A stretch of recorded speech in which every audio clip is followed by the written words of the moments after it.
നമസ്കാരം. മലയാളി വാർത്ത ഇൻസൈറ്റിലേക്ക് സ്വാഗതം ശ്രീ ജോസഫ് വാഴക്കൻ.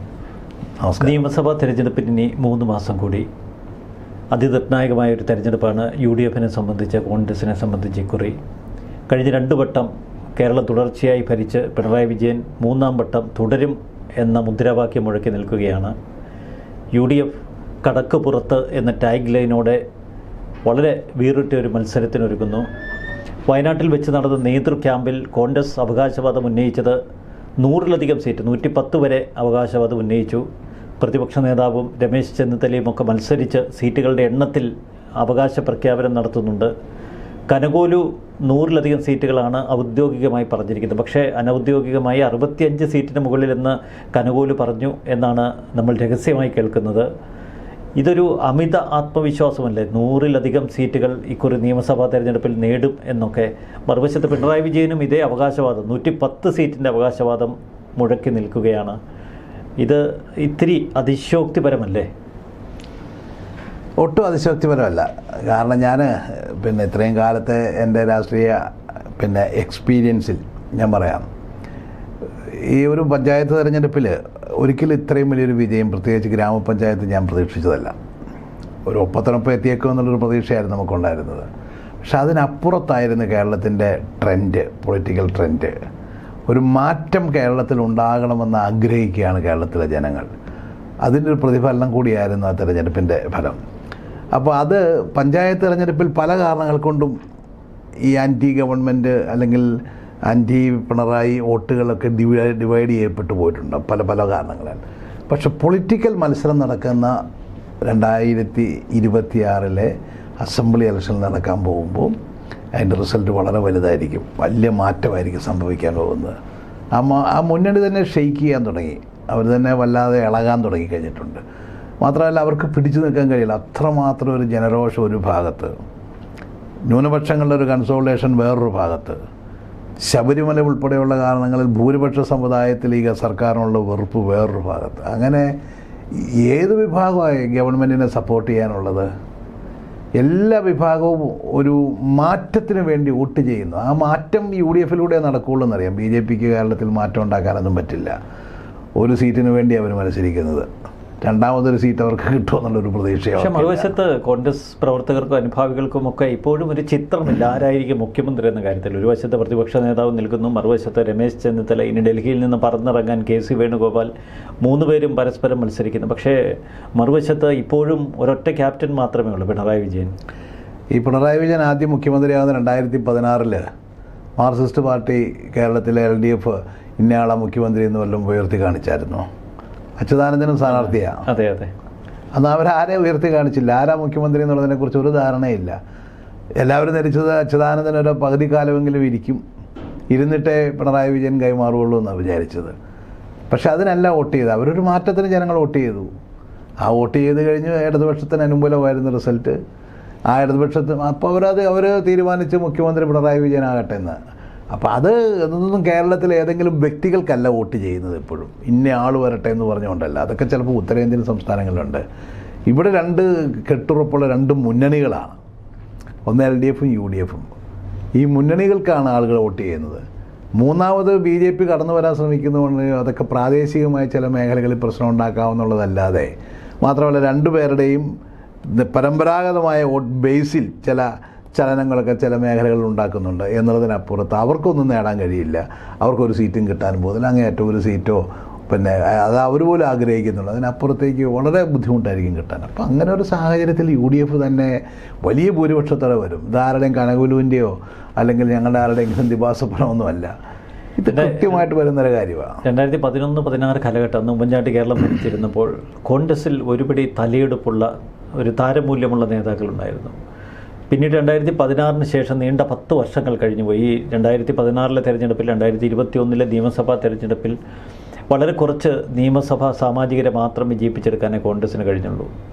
അതുകൊണ്ട് തന്നെ അത്ര താരമൂല്യമുള്ള വലിയൊരു നിര കോൺഗ്രസ്സിനില്ല. മറുവശത്ത് കോൺഗ്രസ്സിലെ ഒരു തലമുറ, ന്യൂജൻ, അവരാവശ്യപ്പെടുന്നത് ഒരു തലമുറ മാറ്റമാണ്. അപ്പോൾ കോൺഗ്രസ്സിനെ സംബന്ധിച്ച് ഈ സ്ഥാനാർത്ഥികളെ കണ്ടെത്തുന്നതൊക്കെ വലിയൊരു പരീക്ഷണമല്ലേ? കോൺഗ്രസ്സിനല്ലേ ഒരു നിര താരമൂല്യമുള്ള ഒരു നിര നേതാക്കന്മാരുണ്ട്. മുഖ്യമന്ത്രിയാകാൻ തന്നെ യോഗ്യരായുള്ള ഒരു 6 പേരെങ്കിലും ഉണ്ട്. ഇടതുപക്ഷത്തിന് അതാരുമില്ല. പിണറായി വിജയൻ കഴിഞ്ഞാൽ പിന്നെ വലിയ ബിഗ് സീറോയാണ്, വലിയ ഗ്യാപ്പാണ്.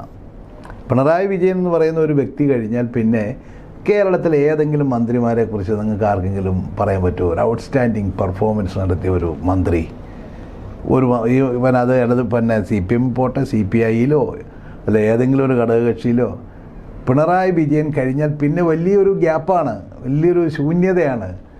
അപ്പോൾ ആ പിണറായി വിജയനാണെങ്കിലും അദ്ദേഹത്തിൻ്റെ 10 വർഷം പൂർത്തിയാക്കി ഏറ്റവും അധികം ജനങ്ങൾ വെറുക്കപ്പെട്ട് അദ്ദേഹത്തിന് വ്യക്തിപരമായ ഒരു ഇമേജുമില്ല, ഒരുപാട് ആക്ഷേപങ്ങളും ആരോപണങ്ങളും കേട്ടുകിടക്കുന്ന, അതും ജീവിതത്തിൻ്റെ തന്നെ അല്ലെങ്കിൽ അദ്ദേഹത്തിന് അത് സായാഹ്നത്തിലേക്ക് കടത്തിരിക്കുന്ന ഒരു വ്യക്തി. അതിനപ്പുറത്ത് പിന്നെ ഇതിൽ കൂടുതൽ എന്താ UDFന് വേണ്ട? UDFന് പുതിയ തലമുറയിലാണെങ്കിലും തിളക്കമാർന്ന ഒട്ടനവധി നേതാക്കന്മാർ നാളുകളിലെ പ്രതീക്ഷയായിട്ടുണ്ട്. അപ്പോൾ അത് UDFനെ ഉള്ളൂ എന്നുള്ളതാണ് ഈ കാലഘട്ടത്തിന് ഏറ്റവും വലിയ പ്രത്യേകത. അത്രയും വലിയൊരു ലീഡർഷിപ്പിൻ്റെ വലിയൊരു ഗാലക്സി ഉള്ളത് വേറെ ഒരു മുന്നണിക്കും കേരളത്തിലില്ല. പക്ഷേ UDFനെ സംബന്ധിച്ച് നമുക്ക് കോൺഗ്രസ് പാർട്ടിയിലേക്ക് വരുമ്പോൾ ഒരു കാലഘട്ടം നിറയെ ഗ്രൂപ്പ് രാഷ്ട്രീയത്തിലൂടെയാണ് ഈ സംഘടന വളർന്നതും സംഘടനയിൽ പരസ്പരം നേതാക്കൾ മത്സരബുദ്ധിയോടെ കയറി വന്നതുമൊക്കെ. ഇന്നിപ്പോൾ ഗ്രൂപ്പ് രാഷ്ട്രീയം അസ്തമിച്ചു എന്നുള്ള പ്രഖ്യാപനമാണ് 2021 നമ്മൾ കേട്ടത്. പക്ഷേ എങ്കിലും ഒളിഞ്ഞും തെളിഞ്ഞുമൊക്കെ വ്യക്തി അധിഷ്ഠിത ഗ്രൂപ്പുകൾ ഇപ്പോഴുമുണ്ട്. ഈ ഗ്രൂപ്പ് രാഷ്ട്രീയത്തിൻ്റെ പ്രസക്തി പൂർണ്ണമായും നിന്നോ? ഗ്രൂപ്പ് രാഷ്ട്രീയം 2016-ലോ 2021-ലോ ഉണ്ടായിരുന്നൊരു ഗ്രൂപ്പല്ല ഇപ്പോൾ, അത് സത്യമാണ്. പക്ഷേ ആ ഗ്രൂപ്പുകൾ എന്ന് പറഞ്ഞു കഴിഞ്ഞാൽ അത് അത്ര കേരളത്തിൽ കോൺഗ്രസ്സിന് വലിയ ദോഷമുണ്ടാക്കിയതാണെന്ന് ഞാൻ വിശ്വസിക്കുന്നില്ല. അതിലൊരു വലിയ ഗുണം എന്താണെന്ന് ചോദിച്ചു കഴിഞ്ഞാൽ, ഇപ്പം ഏതെങ്കിലും ഒരു കാര്യത്തിലൊരു അഭിപ്രായ വ്യത്യാസം ഏതെങ്കിലും ലീഡർഷിപ്പുമായിട്ടൊക്കെ ഉണ്ടെങ്കിൽ ഉടനെ തന്നെ അവർക്ക് ആശ്രയമായിട്ട് വേറൊരു ഭാഗം നിൽക്കുകയാണ്. അപ്പോൾ ഇത് പാർട്ടിക്കകത്തേ നിൽക്കുകയുള്ളൂ, പാർട്ടിക്ക് പുറത്തേക്ക് അതാരും പോവില്ല. ഇപ്പോൾ പിന്നെ CPMനെയൊക്കെ സംബന്ധിച്ചിടത്തോളം CPMൻ്റെ അകത്ത് അവരും വളർന്നപ്പോൾ അവർ നല്ല ഗ്രൂപ്പിൽ കൂടെ തന്നെ നിൽക്കുമ്പോഴാണ് അവരും അധികാരത്തിൽ കയറുന്നത് 2016-ൽ. അപ്പോൾ അതുകൊണ്ട് ഗ്രൂപ്പൊക്കെ എന്ന് വെച്ചാൽ തെരഞ്ഞെടുപ്പ് രാഷ്ട്രീയത്തിൽ പരസ്പരം കാല് വാരുകയാണെങ്കിൽ പ്രശ്നമാണ്. തെരഞ്ഞെടുപ്പ് രാഷ്ട്രീയം വരുമ്പം കാല് വരാറില്ല. ഇതിനകത്തുള്ള എക്സിസ്റ്റൻസിന് വേണ്ടിയും പ്രധാനപ്പെട്ട ഒരുപാട് ലീഡേഴ്സ് ഉള്ളപ്പോൾ അവരവരുടെ പൊസിഷനുകൾക്കൊക്കെ വേണ്ടിയിട്ടുള്ള മത്സരങ്ങൾ നടക്കുന്നു എന്നുള്ളതേ ഉള്ളൂ. അതിനവരൊരു ടീമിനെ അവർ കൂടെ നിർത്തും. ആ ടീമിന് അതൊക്കെ പണ്ടുകാലം മുതലേ ജനാധിപത്യ രാഷ്ട്രീയ പ്രസ്ഥാനങ്ങളിലൊക്കെ ഉള്ളതാണ്. ഒരു ടീം ഉണ്ടാകണമല്ലോ, എങ്കിലല്ലേ ഓരോ ലീഡേഴ്സിന് ശക്തി ഉണ്ടാക്കാം. പതിറ്റാണ്ടുകളോളം കേരളത്തിലെ ഗ്രൂപ്പ് സമവാക്യങ്ങൾ, ഇടയ്ക്ക് നമ്മൾ ചെറു ഗ്രൂപ്പുകളെ കുറിച്ചൊക്കെ കേട്ടിട്ടുണ്ടെങ്കിലും പ്രബലമായ 2 ഗ്രൂപ്പുകൾ, ഒന്ന് I ഗ്രൂപ്പ്, 2 A ഗ്രൂപ്പ്. ഇതിൽ I ഗ്രൂപ്പിൻ്റെ ഒരു വലിയ വക്താവായിരുന്നു അങ്ങ്. K കരുണാകരനോടൊപ്പം പിന്നീട് I ഗ്രൂപ്പിൻ്റെ നേതാക്കളായി മാറിയ രമേശ് ചെന്നിത്തലയ്ക്കൊപ്പം ഇവർക്കൊക്കെ ഒപ്പം വളരെ ഒരു ചാവേർ സ്വഭാവത്തോടെ ഗ്രൂപ്പിന് വേണ്ടി പ്രവർത്തിച്ചു. അതുകൊണ്ട് തന്നെ സ്വന്തം സംഘടനയിൽ രാഷ്ട്രീയപരമായ ചില എതിരാളികൾ സൃഷ്ടിക്കപ്പെട്ടു. ഒരു വലിയ നിര എതിരാളികൾ ഒരു പക്ഷേ ഈ ഗ്രൂപ്പ് രാഷ്ട്രീയത്തിൻ്റെ ഭാഗമായി അങ്ങേക്കുണ്ടാവാം. ഈ ഗ്രൂപ്പ് രാഷ്ട്രീയത്തിൽ അങ്ങ് വാസ്തവത്തിലൊരു രക്തസാക്ഷി കൂടിയല്ലേ? എന്നൊന്നും പറയാൻ പറ്റത്തില്ല. ഞാൻ എവിടെയാണെങ്കിലും എന്നെ ഏൽപ്പിക്കുന്ന ജോലി ഭംഗിയായി നിർവഹിക്കാൻ നിർബന്ധ ബുദ്ധിയുള്ള ഒരാളാണ് ഞാൻ. അതേത് ജോലിയാണെങ്കിലും, എൻ്റെ പാർട്ടിയാണെങ്കിലും വ്യക്തികളാണെങ്കിലും എന്നെ ഏൽപ്പിക്കുന്ന ഒരു ജോലി സത്യസന്ധത കാണിക്കാറുണ്ട് അങ്ങേയറ്റം. സത്യസന്ധത നമ്മളൊരു കാര്യത്തിൽ കാണിക്കുമ്പോൾ അതിന് നിങ്ങൾ ചിലപ്പോൾ ചാവേറെന്ന് പേരിടും. കാരണം സത്യസന്ധമായ ഒരാൾക്ക് ചാവേറാകാൻ പറ്റുള്ളൂ. കാരണം ഏതെങ്കിലും ഒരു കാര്യത്തിൽ വിശ്വസിക്കുന്ന ഒരാളിനല്ലേ സ്വന്തം ജീവൻ കളഞ്ഞ് പോരാടാൻ പറ്റുള്ളൂ. ചാവേറെന്ന് പറഞ്ഞാൽ ജീവൻ കളഞ്ഞുകൊണ്ട് ഏതെങ്കിലും ഒരു കൃത്യം നിർവഹിക്കുന്ന ആളാണല്ലോ. അപ്പോൾ അതുകൊണ്ട് എനിക്ക് അതിനൊന്നും ദോഷമില്ല. പക്ഷേ അതിൻ്റെ ഒന്നും പേരിൽ എനിക്കങ്ങനെ വ്യക്തിപരമായ ശത്രുക്കളെ ഒന്നും ഞാൻ ഉണ്ടാക്കിയിട്ടില്ല. ഞാൻ ആരെയും അങ്ങനെ ഉപദ്രവിച്ചിട്ടൊന്നുമില്ല. പിന്നെ അന്ന് ഗ്രൂപ്പുണ്ട്. ഇന്ന് കേരളത്തിൽ കാണുന്ന മുഴുവൻ ആളുകളും ഇതിൻ്റെയൊക്കെ ഭാഗമാന്നേ. ആരാ ഗ്രൂപ്പില്ലാത്തത്? ഒരുപക്ഷെ ഞാനിതിൻ്റെയൊക്കെ മുൻപന്തിയിൽ നിന്നിട്ടുണ്ട്, ഒരുപാട് പേരെ സഹായിക്കാനൊക്കെ കഴിഞ്ഞിട്ടുണ്ട്. പക്ഷേ എനിക്കതിൻ്റെ ലാഭമൊന്നും എനിക്കങ്ങനെ കാര്യമായിട്ടൊന്നും ഞാൻ സ്വന്തമായിട്ട് നേടിയിട്ടില്ല. എന്നെക്കാൾ ഈ ഗ്രൂപ്പിൻ്റെ എല്ലാ സൗകര്യങ്ങളും അനുഭവിച്ചവർ ഇന്ന് കാണുന്ന ലീഡേഴ്സൊക്കെ അവരെല്ലാം ഗ്രൂപ്പിൽ കൂടെ തന്നെ വളർന്നു വന്നവരാണ്. ഗ്രൂപ്പിൻ്റെ സൗകര്യങ്ങളും ഗ്രൂപ്പിൻ്റെ വിഭാഗമായി വന്നവരുമാണ്. അതുകൊണ്ട് അതിൻ്റെ അകത്ത് ആത്മാർത്ഥമായി നിന്നവരെല്ലാം കുഴപ്പക്കാരും ബാക്കി അതിന് സൗകര്യങ്ങൾ അനുഭവിച്ചവരെല്ലാം മര്യാദക്കാരും എന്ന് വിചാരിക്കുന്ന കാര്യമൊന്നുമില്ല. അവരൊക്കെ തന്നെ ഗ്രൂപ്പില്ലാതെ ഒരു നേതാവും കേരളത്തിലെ കോൺഗ്രസ് രാഷ്ട്രീയത്തിൽ വന്നിട്ടില്ല. ഇന്ന് നമ്മൾ കാണുന്ന പല ആദർശധീരന്മാരായ നേതാക്കന്മാർ പോലും അവരൊക്കെ എത്രയോ എക്സ്ട്രീം ഗ്രൂപ്പ് അവരുടെ കൂടെ നിൽക്കുന്നവർക്ക് വേണ്ടി നിന്നിട്ടുള്ളവരാണ്. ഈ ഗ്രൂപ്പ് രാഷ്ട്രീയത്തിൻ്റെ ഭാഗമായി പലരും അങ്ങ് പറഞ്ഞ പോലെ ഇന്നൊരു വെൽ പ്ലേസ്ഡായി മാറി വളരെ ഉയരത്തിൽ നിൽക്കുന്ന ഒരവസ്ഥ. പക്ഷേ ഇന്ന് കാലഘട്ടം ഒത്തിരി മാറി. സോഷ്യൽ മീഡിയയുടെ ഒക്കെ കാലമാണ്. ഒരു ന്യൂജൻ അപ്രതീക്ഷിതമായി കയറി വരുന്നു. കോൺഗ്രസിൻ്റെ നേതൃത്വം പോലും മുന്നോട്ട് വയ്ക്കുന്നത് ടാലൻറ്റ് ഹണ്ട് പോലുള്ള ചില തിരഞ്ഞെടുക്കൽ പ്രക്രിയകളാണ്. അപ്പോൾ ഒരു കാലത്ത് പാർട്ടിയുടെ താഴെത്തട്ടിൽ പ്രവർത്തിച്ച് പോസ്റ്റർ ഒട്ടിച്ചും വാൾ ഭിത്തിയിൽ എഴുതിയും മുദ്രാവാക്യം മുഴക്കി പതാകകൾ പിടിച്ച് തെരുവിൽ സമരം നടത്തിയുമൊക്കെ പാർട്ടിക്ക് വേണ്ടി ജീവിതം പോലും മാറ്റിവെച്ച ഒരു വലിയ നിര അപ്രസക്തരായി പോകുന്നില്ലേ? അത് കാലഘട്ടം അവരോട് ചെയ്യുന്ന ഒരു നീതികേടല്ലേ എന്ന് നമുക്ക് പൂർണ്ണമായിട്ടും പറയാൻ പറ്റില്ല. കാരണം എന്താണെന്ന് ചോദിച്ചാൽ കാലഘട്ടത്തിനനുസരിച്ച് ഒരു മാറ്റം ഏത് മേഖലയിലാണ് ഉണ്ടാവും. രാഷ്ട്രീയത്തിലും അത് സംഭവിച്ചിട്ടുണ്ട്. രാഷ്ട്രീയത്തിലിപ്പോൾ കോർപ്പറേറ്റ് വൽക്കരണം ഉണ്ടോ എന്ന് ചോദിച്ചാൽ അതിൻ്റെ ഒരു കാലം കൊണ്ടാണ്. കോർപ്പറേറ്റുകളെ പോലെയാണ് ഇപ്പോൾ ഓരോ വ്യക്തികളും കേരളത്തിൽ. പണ്ട് കാലത്തൊക്കെ നമ്മൾ പാർട്ടിയിൽ ഓരോ സ്ഥാനത്ത് നിന്നുകൊണ്ട് നമ്മൾ നടത്തുന്ന അധ്വാനങ്ങൾ, ജനങ്ങളുടെ ഇടയിൽ നമ്മൾ നടത്തുന്ന പ്രവർത്തനങ്ങൾ, അവിടെ നടത്തുന്ന ജീവകാരുണ്യ പ്രവർത്തനങ്ങൾ ഒരു പാർട്ടി പ്രവർത്തനത്തിൻ്റെ ഭാഗമായിരുന്നു. അങ്ങനെ ജനങ്ങളുമായി ചേർന്ന് നിന്നുകൊണ്ടുള്ളൊരു ഏർപ്പാടായിരുന്നു. ഇന്ന് ജനങ്ങളെ നമുക്ക് വളരെ വേഗത്തിൽ കബളിപ്പിക്കാനുള്ള ഒരുപാട് മാർഗങ്ങളുണ്ട്. സോഷ്യൽ മീഡിയ അതിൻ്റെ ഒരു പ്രധാനപ്പെട്ട കാര്യമാണ്. ഇപ്പോൾ സോഷ്യൽ മീഡിയ എന്ന് പറഞ്ഞു കഴിഞ്ഞാൽ അത് ഇല്ലാതെ ഇപ്പം നിൽക്കാൻ പറ്റത്തില്ല. ഇപ്പം നമ്മളെപ്പോലെയൊക്കെയുള്ള പഴയ രാഷ്ട്രീയത്തിൻ്റെ പഴയ സ്കൂളിൽ പഠിച്ചിട്ടുള്ള ആളുകൾക്ക് സോഷ്യൽ മീഡിയയ്ക്കകത്ത് നമുക്ക് ഇവരോടൊന്നും ഫൈറ്റ് ചെയ്ത് നിൽക്കാൻ തന്നെ പറ്റത്തില്ല. കാരണം സോഷ്യൽ മീഡിയയ്ക്കകത്ത് നമുക്ക് കണ്ടൻറ് റൈറ്റേഴ്സ് എപ്പോഴും നമ്മുടെ കൂടെ ഉണ്ടാവണം, പ്രധാനപ്പെട്ട ലീഡേഴ്സിനൊക്കെ ഒപ്പം. അതുപോലെ 1 or 2 ഫോട്ടോഗ്രാഫർമാരുണ്ടാവണം. അതൊക്കെ നമ്മുടെ വണ്ടിയിൽ തന്നെയോ അല്ല നമ്മുടെ ഡ്രൈവറോ നമ്മുടെ സ്റ്റാഫ് ഉണ്ടെങ്കിൽ അവരൊക്കെ നമ്മൾ ഫോട്ടോഗ്രാഫേഴ്സും ആയിരിക്കും. ഇവരപ്പം ഇതെല്ലാം തന്നെ ഇൻസ്റ്റയിലും ഫേസ്ബുക്കിലൊക്കെ അപ്ലോഡ് ചെയ്തുകൊണ്ടിരിക്കണം നമ്മുടെ കാര്യങ്ങളെ സംബന്ധിച്ച്. അപ്പോൾ ഇത് പലതും സത്യസന്ധമായ കാര്യങ്ങളൊന്നും ആയിരിക്കില്ല. നിറം പിടിപ്പിച്ച കഥകളായിരിക്കും ഇതിനകത്തൂടെ ഈ കണ്ടൻറ് റൈറ്റേഴ്സ് ഇടപെടുന്നത്. അപ്പോൾ അതെല്ലാം വായിച്ചിട്ട് ഇതെല്ലാം മിന്നുന്നതെല്ലാം പൊന്നാണ് എന്ന് വിചാരിക്കരുത് ഈ മിന്നുന്നതെല്ലാം. പക്ഷേ അത് ഈ കാലഘട്ടത്തിൻ്റെ പ്രത്യേകത. അതില്ലാതെ ആർക്കും നിൽക്കാൻ വയ്യാത്തൊരവസ്ഥയാണ്. കാരണവന്മാർ പോലും കണ്ടിട്ടില്ലേ, എല്ലാവരും ഈ സോഷ്യൽ മീഡിയയൊക്കെ തത്തിയും കുത്തിയൊക്കെ ഓരോന്നൊക്കെ ഇട്ടുകൊണ്ടിരിപ്പുണ്ട്. കാരണം ഇതില്ലാതെ നിൽക്കാൻ പറ്റാത്തൊരവസ്ഥ അവർക്ക് പോലും ഉള്ളത്. ഇപ്പോൾ എന്നെ സംബന്ധിച്ചിടത്തോളം ഞാൻ അങ്ങനെ സോഷ്യൽ മീഡിയയിൽ ആക്റ്റീവായിട്ടുള്ള ആളല്ല, ഒട്ടുമല്ല. ഞാനതിപ്പോൾ മിക്കവാറും അല്ല നമ്മുടെ സുഹൃത്തുക്കൾ ആരെങ്കിലും മരിച്ചാൽ, നമ്മൾ സമകാലികർ മരിച്ചാൽ, അല്ല പ്രധാനപ്പെട്ട ആൾ മരിച്ചാൽ, പ്രധാനപ്പെട്ട ദിനങ്ങൾ അതിനെയൊക്കെ അനുസ്മരിക്കാറുണ്ടെന്നുള്ളതല്ലാതെ ഞാനിതിനകത്ത് കഥ എഴുതാറില്ല. എനിക്കൊരു ഉളിപ്പ് വരും ഈ കഥ എഴുതാനേ. സത്യത്തിൽ എനിക്കിത് വലിയ പാടാണ്. ഞാനിത് ആനയാണെന്നും ഞാൻ ഇന്നതാണെന്നും പലരും എഴുതുന്ന പഴയകാല ചരിത്രമാണ്. പണ്ട് വീട്ടിലെത്താ ചാണകം എഴുതിയ തിണ്ണയായിരുന്നുവെന്നും അവിടെ ഇങ്ങനെയായിരുന്നു ഞങ്ങൾ ജീവിച്ചിരുന്നതെന്നും അവിടെ പട്ടിണിയായിരുന്നുവെന്നും അമ്മ കൊണ്ടുവരുന്ന കഞ്ഞിയാണ് ഞങ്ങൾ കുടിച്ചുകൊണ്ടിരുന്നതെന്നൊക്കെ പറഞ്ഞുകൊണ്ടുള്ള കഥകൾ എഴുതും. എല്ലാവരും അങ്ങനെയൊക്കെ തന്നെ കഴിഞ്ഞിട്ടുള്ളത്. പക്ഷെ അത് കഥ എഴുതുന്നവൻ മിടുക്കനും കഥ എഴുതാത്തവരെല്ലാം മോശക്കാരനാണെന്ന് ധരിക്കരുത്. അതൊരു വലിയ തന്ത്രമാണ്. ഈ സോഷ്യൽ മീഡിയ യൂത്തിലെ ഒരു രക്തസാക്ഷി കൂടിയാണ് അങ്ങ് എന്ന് നമുക്ക് നിസ്സംശയം പറയും. കാരണം 2016 തെരഞ്ഞെടുപ്പിൽ അങ്ങേക്ക് മൂവാറ്റുപുഴയിൽ കിട്ടിയത് അപ്രതീക്ഷിതമായ ഒരു എതിർ സ്ഥാനാർത്ഥിയാണ്. ആ എതിർ സ്ഥാനാർത്ഥിയെ ചിലർ സോഷ്യൽ മീഡിയയിലൂടെ അവതരിപ്പിച്ചത് വളരെ ദാരിദ്ര്യത്തിൽ നിന്ന് വന്ന ഒരു കഥാപാത്രം, വളരെ കഴിവുള്ള ഒരു യുവ പ്രതിഭ.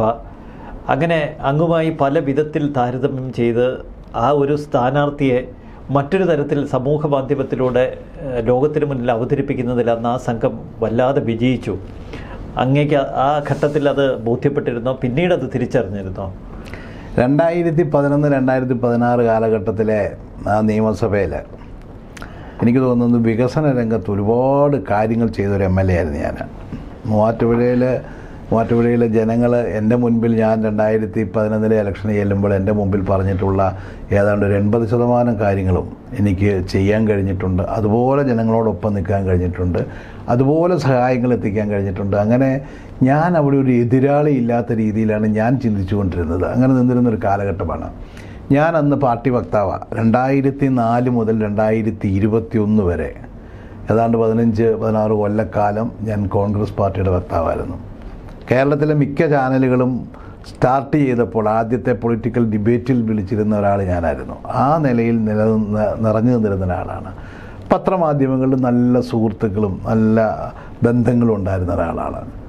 അപ്പം ഞാൻ ഈ സോഷ്യൽ മീഡിയയുടെ വരവ് നരേന്ദ്രമോദി 2014 പാർലമെൻറ്റ് തെരഞ്ഞെടുപ്പിൽ സോഷ്യൽ മീഡിയയിലൂടെയാണ് BJPയുടെ ഒരു വരവെന്നുള്ളതൊക്കെ നമുക്ക് അറിയാമെങ്കിൽ പോലും അത് കേരളത്തിൽ ഇത്രമാത്രം സജീവമായി എന്നുള്ളത് എനിക്കറിയത്തില്ലായിരുന്നു. കേരളത്തിൽ അന്ന് ഇന്നത്തെ പോലെ ഈ സോഷ്യൽ മീഡിയ ഇങ്ങനെ പിന്നെ ചാനലുകളിലെ TV-യിലെ ഓൺലൈൻ പത്രങ്ങളേ ഉള്ളൂ. ഓൺലൈൻ പത്രങ്ങളല്ലാണ്ട് ഇതുപോലെയുള്ള പിന്നെ വീഡിയോസ് ഒന്നും കാണാറില്ല. ഓൺലൈൻ പത്രങ്ങളിലൂടെ വരുന്ന സൈലൻ്റ് ആയിട്ട് വന്നങ്ങ് പോവുകയാണല്ലോ. അന്ന് ഫോണിൽ കൂടെ എല്ലാവർക്കും ഇതിൻ്റെ കണക്ഷനും ഇല്ല. ഈ പിന്നെ സ്മാർട്ട് ഫോണുകളും എല്ലാവർക്കും ഇല്ല. പക്ഷേ ഇത് കുറേ മേഖലകൾ അത് വന്ന് പ്രചരണം പിന്നെ നടക്കുന്നുണ്ട് ഇങ്ങനെ. അപ്പോൾ ഇതിൻ്റെ അകത്തുകൂടി ഇങ്ങനെ ഒരുപാട് കള്ളം പ്രചരിക്കുകയാണ്. കള്ളം എന്ന് പറഞ്ഞു കഴിഞ്ഞാൽ നമ്മൾ സ്വപ്നത്തിൽ വിചാരിക്കാത്ത കാര്യങ്ങൾ. ഞാൻ അവൻ്റെ ഫോമയുടെ ഒരു സമ്മേളനത്തിന് അമേരിക്കയിൽ പോയി. അത് പാർട്ടിയുടെ നിർദ്ദേശപ്രകാരം നമ്മൾ ഗവൺമെൻറ്റിൻ്റെ പ്രതിനിധിയായിട്ട് അന്നത്തെ മന്ത്രി KC ജോസഫ് ഞാനുമാണ് പോയത്. ഞാൻ പോയി 5-ാമത്തെ ദിവസം നിയമസഭ നടന്നുകൊണ്ടിരിക്കുന്ന ഒരു സമയമാണ്. അതുകൊണ്ട് 5 ദിവസം അവിടെ നിന്ന് എൻ്റെ ഒരു പിന്നെ ബന്ധു ഉണ്ടായിരുന്നു, അവരുടെ വീട്ടിൽ മാത്രം പോയി ഞാൻ തിരിച്ചിങ്ങ് പോകുന്ന ഒരാളാണ്. കേരളത്തിലെ എല്ലാ ബിസിനസ്സുകാരും അവിടെയുണ്ട്. ഈ ഫോമായുടെയും ഫൊക്കാനയുടെയും ഒക്കെ പരിപാടി നടക്കുമ്പോൾ കേരളത്തിലെ മുഴുവൻ ബിസിനസ്സുകാരെ അവർ സ്പോൺസേഴ്സായിട്ട് കൊണ്ടുപോകും. പലതരത്തിൽ അവർക്ക് വിസ കൊടുക്കും. അങ്ങനെ എല്ലാവരും കൊണ്ടുപോകുമ്പോൾ എല്ലാ മുതലാളിമാരും എല്ലാ ബിസിനസ്സുകാരും അവിടെയുണ്ട്. പ്രത്യേകിച്ച് റിയൽ എസ്റ്റേറ്റുകാരും മുഴുവൻ അവിടെയുണ്ട്. അപ്പോൾ അവരൊക്കെ ഞങ്ങൾ ചെന്ന് കഴിയുമ്പോൾ കേരളത്തിൽ നിന്നുള്ള 2 ലീഡേഴ്സ് 2 ജനപ്രതിനിധികൾ എന്നുള്ള നിലയിൽ ഞങ്ങളുടെ കൂടെ നിന്ന് ഫോട്ടോ എടുക്കും. ഞാനതൊന്നും സോഷ്യൽ മീഡിയയിൽ ഇട്ടിട്ടില്ല. പക്ഷേ ഇത് അവരിട്ടിട്ടുണ്ട്. ഞങ്ങളുടെ കൂടെ വന്നിട്ടുള്ള വേറെ ചില ആളുകൾ ഇട്ടിട്ടുണ്ട്. അവസാനം തെരഞ്ഞെടുപ്പിൻ്റെ സമയം അപ്പോൾ ഇതൊക്കെ ഇട്ടിട്ടില്ല. പിന്നെ പാർലമെൻ്റ് മുതലാളിമാരോടൊപ്പം അമേരിക്കയിൽ ഉല്ലാസത്തിൽ. അപ്പം ഞാൻ നോക്കുമ്പോൾ കോട്ടും സൂട്ടും ഒക്കെ ഇട്ട് നിൽക്കുന്നത്. കാരണം ഷർട്ടും മുണ്ടും കൊടുത്ത് നടക്കുന്ന ഒരാൾ കോട്ടും സൂട്ടും. കാരണം അമേരിക്കയിൽ അങ്ങയുടെ ഒരു ശരീരഘടനയുണ്ട്. അതിപ്പോൾ അനാട്ടമി നമ്മളിപ്പം ജന്മനാ കുടുംബത്തിൽ നിന്ന് കിട്ടിയിട്ടുള്ളത്. ഇതിപ്പോൾ എനിക്ക് എടുത്ത് കളയാൻ പറ്റത്തില്ലല്ലോ. അപ്പോൾ അതുകൂടെ കാണുമ്പോഴത്തേക്ക് ആളുകൾ നമ്മൾ ഈ സൂട്ടും ഒക്കെ ഇട്ട്, കാരണം അമേരിക്കയിലെ ചടങ്ങിൽ പങ്കെടുക്കുന്ന സൂട്ട് ഇട്ടുകൊണ്ട് പോകാൻ പറ്റും. ഉല്ലാസവനായി ഇങ്ങനെ കറങ്ങി നടക്കുന്നു. അവിടെ അത് അങ്ങനെയാണ് ഇങ്ങനെയാണെന്നൊക്കെ പറഞ്ഞ് കഥകൾ ഇങ്ങനെ ഓരോന്ന് പലത് പ്രചരിപ്പിക്കും കൂട്ടത്തിൽ. അവിടെ ആരാണ്ട് ഒരുത്തൻ സ്വർണം കടത്തി, മൂവാറ്റുപുഴക്കാരൻ. അതെന്തായാലും അന്ന് ഞാൻ വളരെ ശക്തനായ ഒരാളാണ്. അപ്പോൾ വാഴക്കനറിയാതെ ഒരു കാരണവശാലും ഇതൊന്നും നടക്കത്തില്ല. അവിടെ പിന്നെ ഒരു ജിഷയുടെ കൊലപാതകം പെരുമ്പാവൂരിൽ ആഭ്യന്തരമന്ത്രി രമേശ് ചെന്നിത്തല വാഴക്കനറിയാതെ ഒളിച്ചു വെക്കത്തില്ല. ഇതെല്ലാം ഈ സോഷ്യൽ മീഡിയയിൽ കൂടെയാണ് വന്നുകൊണ്ടിരിക്കുന്നത്. ഇങ്ങനെ കഥകൾ ഓരോന്ന് വരികയാണ്. അവിടെ ഒരു വണ്ടി ആക്സിഡൻറ്റ് പറ്റുന്നു, ഫിഷറീസ് ഡിപ്പാർട്ട്മെൻറ്റിൻ്റെ. അപ്പോൾ എനിക്ക് അവിടെ നിന്ന് പിന്നെ 3 കോടി രൂപയായിട്ട് കേബാവ് കൊടുത്ത് വിട്ടതാണ് ആ വണ്ടിയെ വന്ന് ഇടിച്ചതെന്ന് പറയും. ഇത് പ്രചരണമല്ലേ നടക്കുന്നത്? ഇതൊക്കെ സോഷ്യൽ മീഡിയയാണ്, അല്ലാതെ മൈക്ക് കെട്ടിയോ അല്ലാതെ വേറെ നല്ല പ്രചാരണം നടക്കുന്നത്.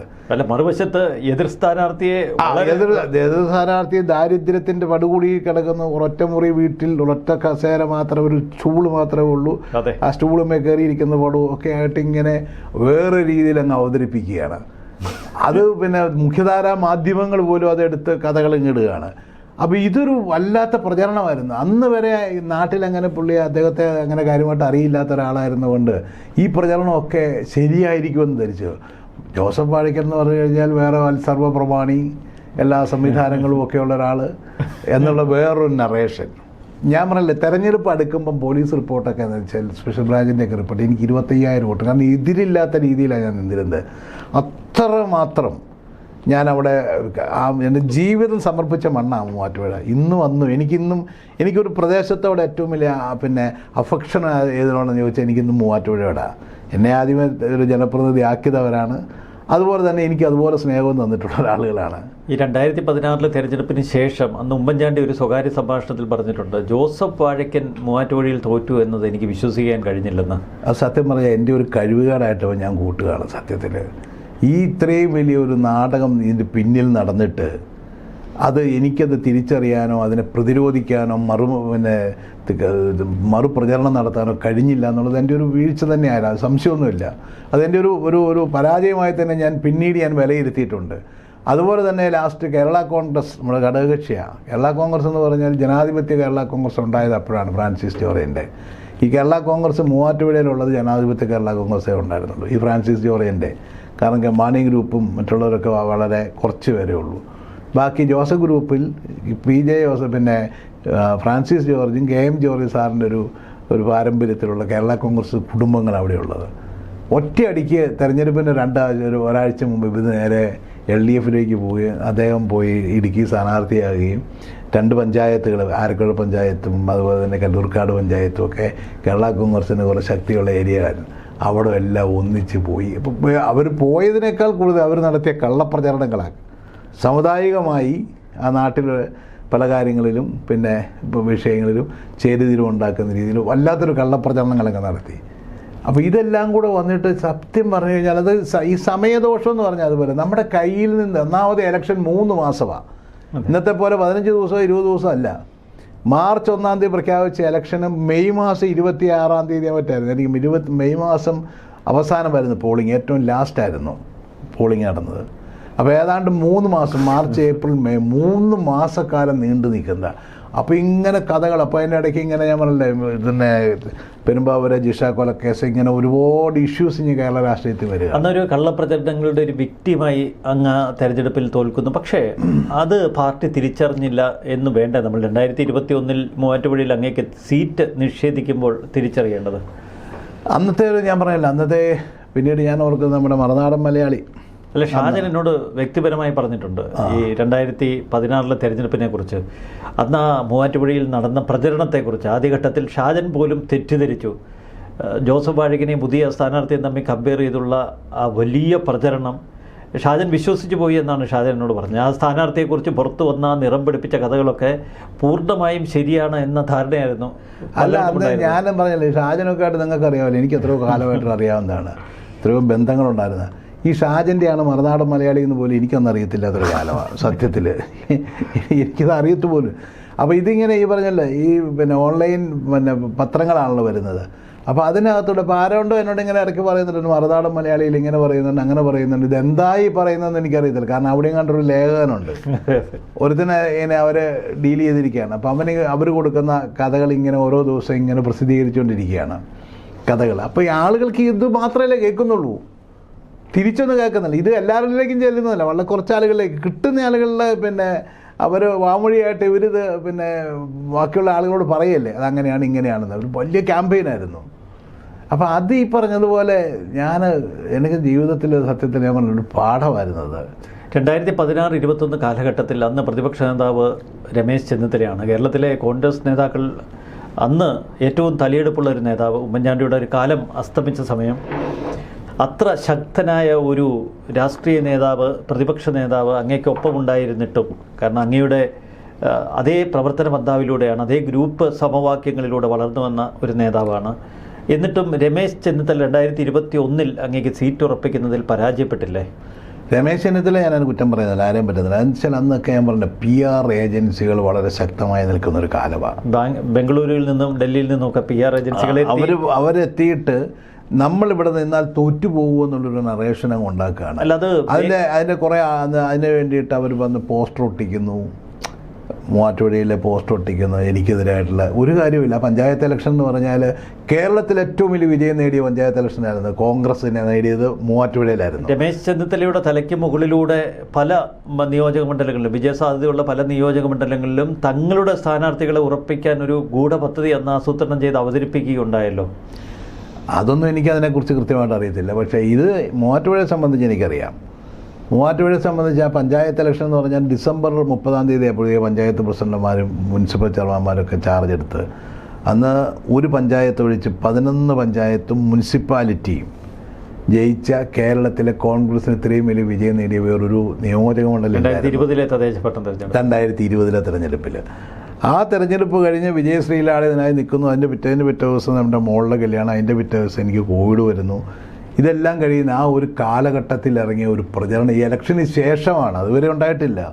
വലിയ പ്രചരണങ്ങൾ ഇറങ്ങി. അതിനകത്താണ് ഈ പറഞ്ഞ പോലെ പോസ്റ്ററുകൾ ഒട്ടിക്കുന്നു, ഇങ്ങനെ വലിയ അപ്പോൾ ഈ രമേശ് ചെന്നിത്തലയെ ഉൾപ്പെടെയുള്ള നമ്മുടെ ലീഡർഷിപ്പൊക്കെ ജോസഫ് വാഴക്കൻ അവിടെ നിന്നാൽ തോറ്റുപോകുമോ എന്നൊരു ഭയം ലീഡർഷിപ്പിലുണ്ടാക്കി. അതിന് കുറേ ആളുകളും പോയി, അങ്ങനെയാണല്ലോ ഈ PR ഏജൻസികൾ, അങ്ങനെയാണല്ലോ പത്രക്കാർ പോയി പറഞ്ഞ് ഡീൽ ചെയ്യുന്നു, പത്രക്കാർ പോയി പറയുന്നു വാഴക്കൻ നിന്നാൽ തോറ്റുപോകും കേട്ടോ, അത് വാഴക്കൻ അങ്ങോട്ട് പോകാതിരിക്കുക നല്ലത് എന്നുള്ളൊരു പ്രചരണം നമ്മുടെ പല സുഹൃത്തുക്കളും ആ കൂടെ കൂടിയിട്ടുണ്ട്. അത് രാഷ്ട്രീയത്തിലുള്ളത്, അതൊന്നും എനിക്കത് വലിയ പ്രശ്നമുള്ള കാര്യമല്ല. അപ്പോൾ എനിക്ക് ചെയ്തതെന്ന് വെച്ചാൽ പാർട്ടി എന്നോട് മോശമായിട്ടൊന്നും പറയുന്നുണ്ട്. പാർട്ടി എന്നോട് പിന്നെ ചാലക്കുടി നിൽക്കാനാണ് പറഞ്ഞത്. സത്യത്തിൽ ചാലക്കുടിയിൽ നിന്നിരുന്നെങ്കിൽ ഞാനെന്നും MLA ആയിരുന്നു, അത് വേറൊരു കാര്യം. അപ്പോൾ എനിക്ക് അന്ന് ഈ മൂവാറ്റുപുഴ വിട്ടുപോകുന്നതിനെ കുറിച്ചുള്ള മാനസിക ബുദ്ധിമുട്ടുണ്ടായിരുന്നതുകൊണ്ട് ഞാൻ പറഞ്ഞു ഞാൻ എങ്ങോട്ടും ഇല്ല എന്ന് പറഞ്ഞ് ഞാൻ മാറി നിൽക്കുമായിരുന്നു. ഒരു 24-48 മണിക്കൂർ നേരത്തേക്ക് ഞാൻ എങ്ങോട്ടും ഇല്ല എന്നുള്ളൊരു സ്റ്റാൻഡിലങ്ങ് നിന്നു. അപ്പോൾ ഉമ്മൻചാണ്ടി എന്നെ വിളിക്കുന്നു. അപ്പോൾ ഉമ്മൻചാണ്ടിക്ക് ചാലക്കുടിയിൽ വേറൊരു പയ്യനെ നിർത്തേണ്ട ആഗ്രഹം ഉണ്ടായിരുന്നു. അപ്പോൾ ഉമ്മൻചാണ്ടി ചോദിച്ചാൽ അങ്ങോട്ട് പോകുന്നില്ലേന്ന് ചോദിച്ചു. ഞാൻ പറഞ്ഞു ഇല്ല എന്ന് പറഞ്ഞു. അപ്പോൾ അങ്ങനെയാണെങ്കിൽ താനെ കാഞ്ഞിരപ്പള്ളി നിൽക്കാൻ പറഞ്ഞു. അപ്പോൾ കാഞ്ഞിരപ്പള്ളിയാണ് ഈ കണ്ണന്താനം പിന്നെ വന്ന് ആടുന്നൊന്നും അന്നൊരു വിചാരമില്ല. അപ്പം പല കണക്കൂട്ടലുകൾ നോക്കിയപ്പോൾ എനിക്ക് ബന്ധമുള്ള ഏരിയയാണ്, സ്വാഭാവികമായിട്ടും ജയിക്കാമെന്നൊരു ധാരണയാണ് എനിക്കുണ്ടായിരുന്നത്. കേരള കോൺഗ്രസ് ആയിരുന്നു നിൽക്കുന്നത് എപ്പോഴും. പക്ഷേ കേരള കോൺഗ്രസ് മുന്നണി വിട്ടുപോയ സാഹചര്യത്തിൽ ജയിക്കാം എന്നൊരു ധാരണയിലാണ് ഞാൻ അവിടെ എത്തുന്നത്.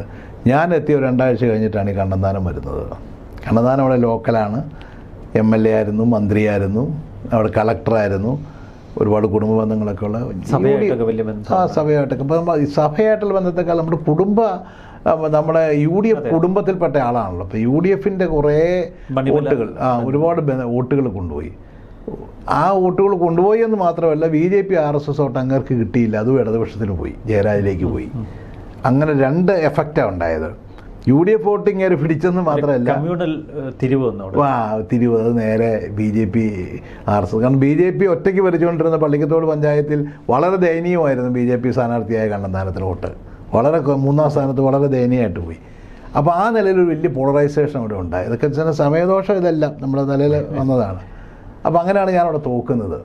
അപ്പോൾ അതാണ് അതിൻ്റെ അകത്ത് ഉണ്ടായിട്ടുള്ളൊരു കാര്യം. അപ്പം സ്വാഭാവികമായിട്ടും നമ്മളെന്താ ധരിക്കുന്നത്, ഇത് ഇവിടെ വരുമ്പോഴത്തേക്കും ജയിക്കും എന്നുള്ളൊരു പ്രതീക്ഷയല്ലേ നമുക്കുള്ളത്. അതുകൊണ്ടാണ് ഞാൻ പറഞ്ഞത് ചാലക്കുടി ഉണ്ടായിരുന്നെന്ന് ഞാൻ ആദ്യം പാർട്ടി പറയുന്നത് കേട്ട് ചാലക്കുടിയിലെ പോയിരുന്നെങ്കിൽ ഞാനൊന്ന് MLA ആയിട്ട് ജയിച്ചു വന്നേനെ. അത് ഞാൻ പോയില്ല എന്നുള്ളതാണ് അന്ന് എനിക്ക് സംഭവിച്ചിട്ടുള്ള കാര്യം. അതുകൊണ്ട് ഞാൻ നേതാക്കന്മാരെ ആരെയും കുറ്റപ്പെടുത്താനോ പാർട്ടിയും ഞാൻ കുറ്റപ്പെടുത്തില്ല.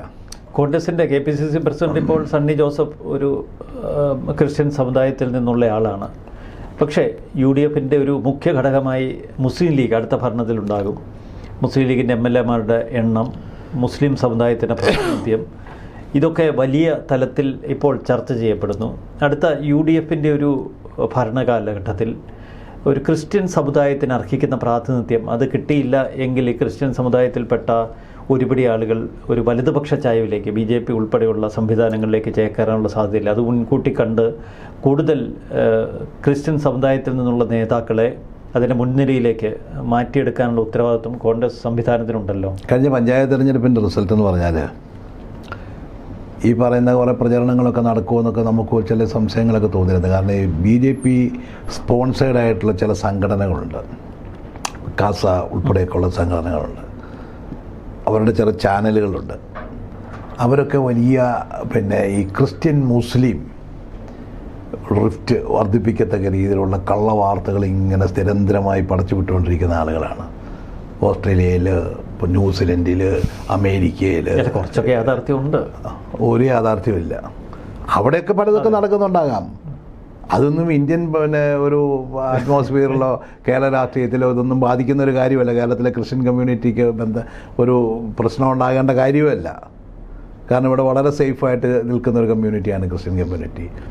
ക്രിസ്ത്യൻ കമ്മ്യൂണിറ്റി സേഫ് അല്ലാത്തത് കേരളം വിട്ട് കഴിയുമ്പോഴാണ്. കേരളത്തിന് ഇന്ത്യയിലെ ഉത്തരേന്ത്യൻ സംസ്ഥാനങ്ങളിലൊക്കെ ഒരു ക്രിസ്മസിന് ഒരു കുർബാന നടത്താനോ ഒരു ക്രിസ്മസ് റാലി നടത്താനോ ഒരു പപ്പായ്ക്ക് പോലും വഴിയിലിറങ്ങി നടക്കാൻ വയ്യാത്തൊരവസ്ഥയായിരുന്നു.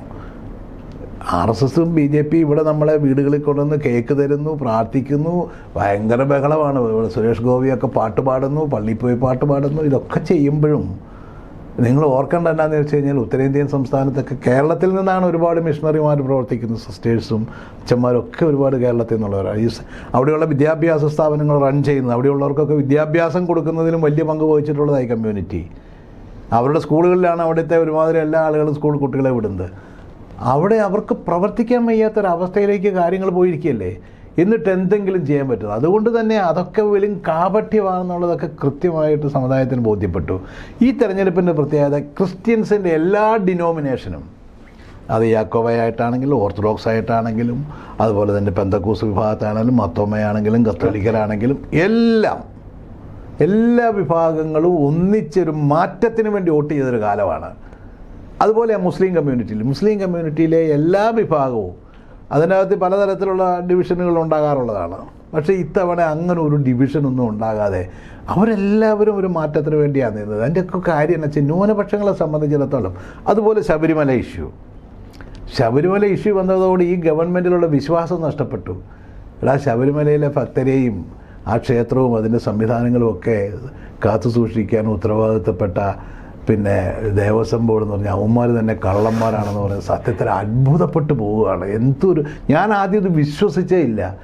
സത്യത്തിൽ ഇത് ഓരോ ദിവസം അത് എന്നെ അന്തം വിട്ടുപോയി. ഞാൻ നമ്മുടെ നാട്ടിലൊക്കെ ഈ ഭണ്ഡാരക്കുട്ടിയിലേക്കൊക്കെ നമ്മൾ പൈസ ഇടുകയല്ലേ ആളുകളൊക്കെ ബസ്സിലൊക്കെ ഇരുന്നുണ്ട്. അത് പകുതിയും ബസ് ഇതിനകത്ത് വീഴത്തില്ലല്ലോ. അതാരെങ്കിലും എടുത്താൽ ഇടുന്നത്. ഒരു ധർമ്മക്കാരനാണെങ്കിൽ പോലും അവൻ അതിൽ എടുത്തിട്ട് പോക്കറ്റിലിടിയല്ല, അവനെടുത്ത് അങ്ങോട്ട് ഇടുകയുള്ളൂ. കാരണം അത്രയും ഭയമാണ്. അങ്ങനെ ഉള്ളപ്പോഴാണ് ശബരിമലയിലെ ശ്രീകോവിലിലെ അവിടെയുള്ള ദ്വാരപാലക ശില്പങ്ങൾ, കട്ടലാക, അതക, അവിടെയുള്ള മുഴുവൻ സ്വർണം കവരുക എന്ന് പറഞ്ഞു കഴിഞ്ഞാൽ ആലോചിക്കാൻ വയ്യാത്തൊരവസ്ഥയാണ്. അപ്പം ഇതൊക്കെ ഭയങ്കരമായ ഒരു ഫീലിംഗ് ഉണ്ടാക്കി. മാത്രമല്ല BJP അവരുടെ ഒരു രാഷ്ട്രീയ ഒത്തുകളിയുടെ ഭാഗമായിട്ട് ഈ വിഷയത്തിൽ അനങ്ങിയില്ല. ഇത്തവണ കാര്യമായ ഒരു പ്രക്ഷോഭമൊന്നും നടത്തിയേയില്ല. ശബരിമലയായിട്ട് ബന്ധപ്പെട്ട മോഷണവുമായി ബന്ധപ്പെട്ട അവരൊരുമാതിരി ഉരുണ്ട് കളിക്കുകയായിരുന്നു, തന്ത്രപരമായൊരു ഉരുണ്ടുകളിയായിരുന്നു. അവിടെ UDF നിന്നത്. അപ്പോൾ ഇതുകൊണ്ട് എല്ലാ വിഭാഗം ജനതയുടെ ഒരു വലിയ പിന്തുണ. ഇപ്പോൾ ന്യൂനപക്ഷങ്ങളെ സംബന്ധിച്ചിടത്തോളം ഉത്തരേന്ത്യയിൽ പ്രത്യേകിച്ച് മുസ്ലിം കമ്മ്യൂണിറ്റി അവർ ഏറ്റവും കൂടുതൽ ഉത്തരേന്ത്യയിൽ പീഡനം അനുഭവിക്കുന്ന ഒരു വിഭാഗം തന്നെയാണ്, യാതൊരു സംശയവുമില്ല. ക്രിസ്ത്യൻ വിഭാഗവും അതുപോലെ തന്നെ. അപ്പോൾ ഇവർക്കൊക്കെ പ്രശ്നം വരുമ്പോൾ അവിടെ ഒറ്റ ഒരാളേ ഉള്ളൂ, അവരുടെ രക്ഷകനായ രാഹുൽ ഗാന്ധി. അയാളെ ഓടിയെത്തുള്ളൂ. പാർലമെൻറ്റിനകത്തും പുറത്തും അതിനെതിരെ പോരാട്ടം നടന്ന ഒറ്റ ആളേ ഉള്ളൂ. അതിലൊരു വലിയ വിശ്വാസം ആ ജനതയ്ക്കുണ്ട്. അത് വലിയ ചെറിയ കാര്യമൊന്നുമല്ല. അതല്ലാതെ ഇവിടെ ഏതെങ്കിലും മുസ്ലിംത്തിൻ്റെ ഏതെങ്കിലും വിഭാഗത്തെ പ്രീണിപ്പിക്കുന്നതിൻ്റെ പേരിലല്ല. ദേശീയ അടിസ്ഥാനത്തിൽ തന്നെ ന്യൂനപക്ഷങ്ങളെ സംബന്ധിച്ചിടത്തോളം ഈ സംഘപരിവാറിൽ നിന്നും അവർക്ക് ഒരു പ്രശ്നമുണ്ടാകുമ്പോൾ ചോദ്യം ചെയ്യാൻ ഇന്ത്യയിൽ ആളൊരുത്തനേ ഉള്ളൂ.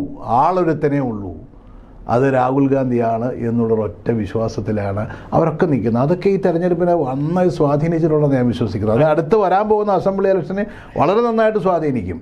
ഇത്രയും കാലം CPM പറഞ്ഞുകൊണ്ടിരുന്ന BJP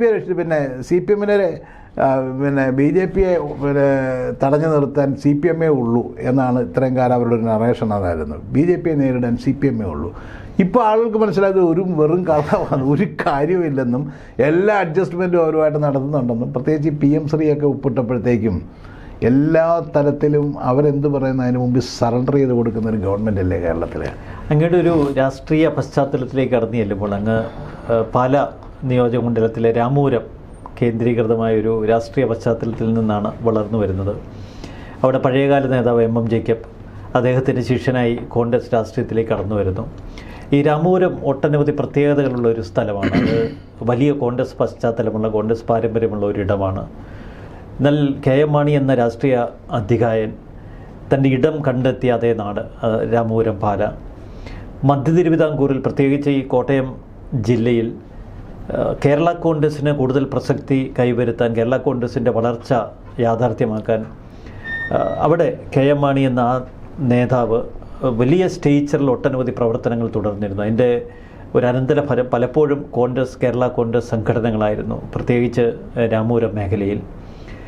KM മാണിക്കെതിരെ കോൺഗ്രസ് പലപ്പോഴും നിൽക്കുന്നു എന്ന ഒരു പൊതുപ്രതീതിയും അവിടെ സൃഷ്ടിക്കപ്പെട്ടിരുന്നു, പ്രത്യേകിച്ച് MM ജേക്കബിൻ്റെ കാലഘട്ടത്തിൽ. പിന്നീട് ആ ദൗത്യം അറിഞ്ഞോ അറിയാതെയോ അങ്ങയിലേക്ക് എത്തി. കോൺഗ്രസിനെ സംരക്ഷിക്കുമ്പോൾ മറുവശത്ത് കേരള കോൺഗ്രസ് പലപ്പോഴും പ്രതിയോഗികളായി അങ്ങറിയാതെ തന്നെ രൂപാന്തരപ്പെട്ടു.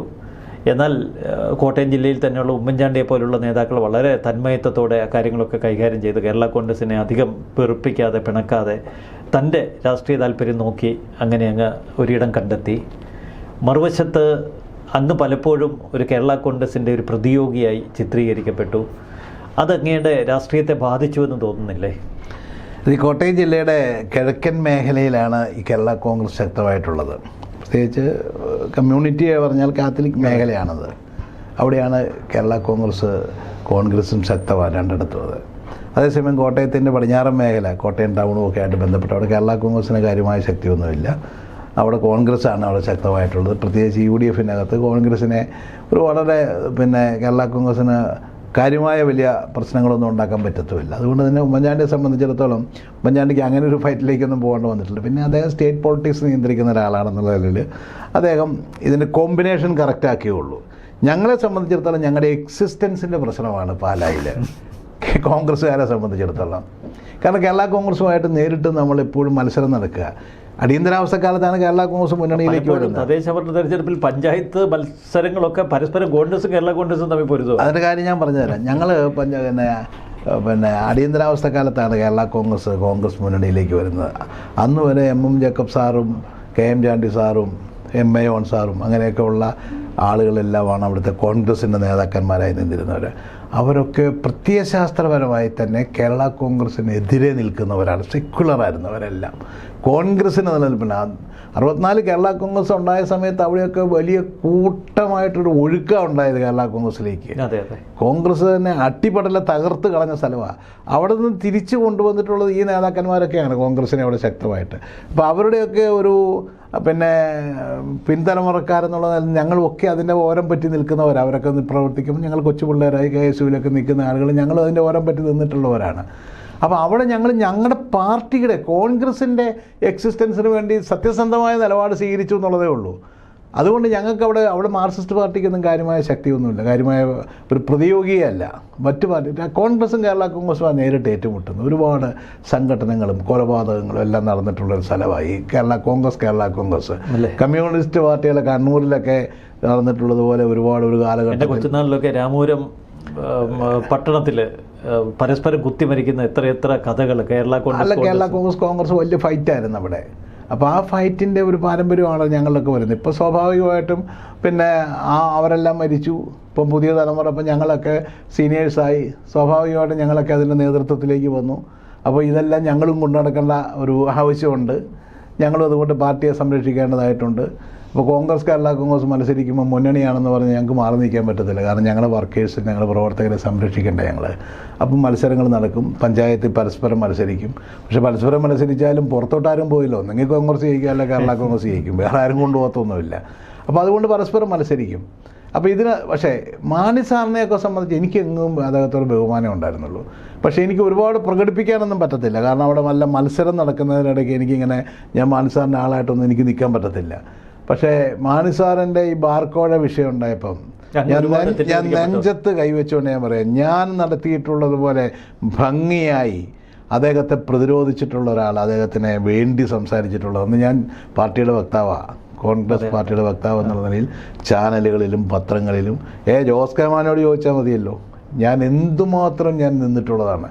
പല തെറ്റിദ്ധാരണകളും ഉണ്ടായപ്പോൾ പോലും അതിനുശേഷം ഇവർ മുന്നണി വിട്ട് കേരള കോൺഗ്രസ് മാർക്സിസ്റ്റ് പാർട്ടിയിലേക്ക് പോയപ്പോൾ കോൺഗ്രസിനെ പഴിയാരി, കോൺഗ്രസ് അങ്ങനെ കാണിച്ചു ഇങ്ങനെ കാണിച്ചു, മാണി സാറിനോട് മോശമായി പെരുമാറി, അതുകൊണ്ടാണ് ഞങ്ങൾ മുന്നണി വിടുന്നതെന്ന് അവർക്ക് പോകാനൊരു കാരണം ഉണ്ടാക്കാൻ വേണ്ടി സംസാരിച്ചു എന്നുള്ളതേ ഉള്ളൂ. അതല്ലാതെ അങ്ങനെ ഞങ്ങളാരും ഒരു ഉപദ്രവിക്കുന്ന നിലപാടെടുത്ത് ഞങ്ങളുടെ നിലനിൽപ്പിന് വേണ്ടി, കോൺഗ്രസ് പാർട്ടിയുടെ നിലനിൽപ്പിന് വേണ്ടി കുറേ കാര്യങ്ങൾ ഞങ്ങളോട് ചെയ്തിട്ടുണ്ട്. അന്നും ഉണ്ട്, ഇന്നും ഉണ്ട്. ഇപ്പോൾ ഈ പഞ്ചായത്ത് തെരഞ്ഞെടുപ്പിൽ ഞങ്ങളുടെ മേഖലയിലെ പഞ്ചായത്തൊക്കെ ഞങ്ങൾ ജയിച്ചിട്ടുണ്ട്, പാലാ മുനിസിപ്പാലിറ്റി ഞങ്ങൾ ജയിച്ചിട്ടുണ്ട്. ഞങ്ങളതിനകത്ത് ഞങ്ങളുടെ നിലപാടെടുത്തിട്ടുണ്ട്, എടുക്കാതിരിക്കാൻ പറ്റത്തില്ല. പക്ഷെ ഒരു മനസ്സോടെ മധ്യതിരുവിതാംകൂറിൽ കോൺഗ്രസും കേരള കോൺഗ്രസും ഒരുമിച്ച് പ്രവർത്തിക്കാൻ തയ്യാറായിരുന്നു എങ്കിൽ ആ പ്രദേശത്തേക്ക് മറ്റാരും നൂഴ്ന്നു കയറില്ലായിരുന്നു. അല്ലത് ഒരു പരിധിവരെ ഒന്നിച്ച് പ്രവർത്തിക്കാൻ കഴിഞ്ഞത് നല്ലതാണ്, വേണ്ട ഇല്ലാന്ന് ഞാൻ പറയുന്നില്ല. പക്ഷേ എന്താണെന്ന് ചോദിച്ചു കഴിഞ്ഞാൽ ഞാൻ പറഞ്ഞല്ലോ, വേറെ അങ്ങനെ വലിയ ശത്രുക്കളൊന്നുമില്ല, വേറെ എതിരാളികൾക്കൊന്നും അങ്ങനെ കയറാൻ ഇടം കിട്ടിയിട്ടില്ല. ഒരു പരിധിവരെ തമ്മിൽ മത്സരം നടക്കുന്നതുകൊണ്ടാണ് മറ്റെതിരാളികൾക്ക് കാര്യമായി അങ്ങോട്ട് കയറാൻ പറ്റാത്തത്. ഇത് രണ്ടും കൂടെ ഒന്നിച്ച് ഞാനൊരു ഉദാഹരണം പറയാം. ഇപ്പം ഞങ്ങൾ മിക്കവാറും രാമപുരം പഞ്ചായത്തിൽ പരസ്പരം മത്സരിക്കാറേ ഉള്ളൂ. അപൂർവമായിട്ട് കോൺഗ്രസ് കേരള കോൺഗ്രസ് ഒന്നിച്ച് UDFനകത്ത് ഒന്നിച്ച് മത്സരിച്ചിട്ടുണ്ട് പഞ്ചായത്ത് ഇലക്ഷന്. ആ മത്സരിപ്പിങ്ങളൊക്കെ ഞങ്ങൾക്ക് വലിയ പ്രശ്നങ്ങളാണ് ഉണ്ടായിട്ടുള്ളത്, പരസ്പരം പ്രശ്നങ്ങളായിരുന്നു. ഇടയ്ക്ക് സ്വതന്ത്രന്മാരും മറ്റവരും ഒരു LDF എന്നൊക്കെ പറഞ്ഞ് നിൽക്കുന്ന വേറെ പലരും ജയിച്ചു വന്നിട്ടുണ്ട് ആ കാലത്ത്. അതേസമയം തമ്മിലാണ് മത്സരിക്കുന്നെങ്കിൽ രണ്ടിലാരെങ്കിലേ ജയിക്കുകയുള്ളൂ. അതാണ് അതിൻ്റെ ഒരു സത്യം. പിന്നെ ഞാൻ പറഞ്ഞല്ലോ, അത് പിന്നെ സ്വാഭാവികമായും കേരള കോൺഗ്രസിനെതിരെ നിൽക്കുന്ന കോൺഗ്രസിൻ്റെ ഒരു നേതാവ് എന്നുള്ള നിലയിൽ ഈ ആരോപണങ്ങളൊക്കെ നമ്മുടെ തലയിലോട്ട് വന്ന് വിടുന്നു മാത്രമേ ഉള്ളൂ. ഇപ്പോൾ ഈ സോഷ്യൽ മീഡിയയിലൊക്കെ ഞാൻ എന്ത് പറഞ്ഞു കഴിഞ്ഞാലും ഉടനെ കേരള കോൺഗ്രസ് അതിൻ്റെ അടിയിലോട്ട് വന്നിട്ട് അവൻ അങ്ങനെയാണ്, ഇവൻ ഇങ്ങനെയാണ്, മാണിസാറുണ്ട്. അത് ഞാൻ സത്യമാണെങ്കിൽ ഞാൻ മാണി സാറിനെ എനിക്ക് ഭയങ്കര ഇഷ്ടമുണ്ടായിരുന്ന ഒരാളാണ്. ഞാൻ മന്ത്രിയായിരുന്നപ്പോൾ അദ്ദേഹം ഫൈനാൻസ് മിനിസ്റ്റർ, അല്ല ഞാൻ MLA ആയിരുന്നപ്പോൾ അദ്ദേഹം ഫൈനാൻസ് മിനിസ്റ്ററാണ്.